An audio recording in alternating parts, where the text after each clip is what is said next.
தெலுங்கு திரைப்படத்துறையில் வளர்ந்து வரும் இளம் நடிகராக அறியப்பட்ட 31 வயதான பரத்காந்த் ஹைதராபாத்தில் இடம்பெற்ற வீதி விபத்தில் உயிரிழந்துள்ளார்.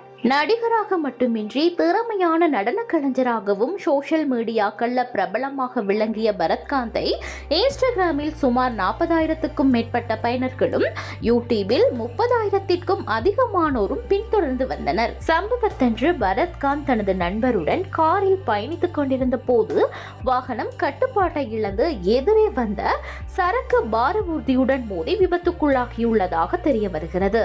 இந்த விபத்தில் காரில் பயணித்த பரத்காந்த் மற்றும் அவருடைய நண்பர் ஆகிய இருவருமே சம்பவ இடத்திலேயே உயிரிழந்துள்ளதாக இந்திய ஊடகங்கள் குறிப்பிட்டுள்ளன. இதையடுத்து உயிரிழந்தோரின் உடல்கள் பிரேத பரிசோதனைக்காக அனுப்பப்பட்டுள்ளது. விபத்து தொடர்பில் போலீசார் மேலதிக விசாரணைகளை முன்னெடுத்து வருகின்றனர். பரத்காந்தின் கிராமம் குறுப்படம் ரசிகர்களிடையே கவனம் பெற்றிருந்தது. தெலுங்கு திரைப்படங்களிலும் சிறு சிறு கதாபாத்திரங்களில் நடித்ததன் மூலம் இவர் பிரபலமடைந்திருந்தார். இந்த நிலையில் இவர் உயிரிழந்த செய்தி ஒட்டுமொத்த ரசிகர்களுக்கும் பேரதிர்ச்சியை கொடுத்திருக்கிறது.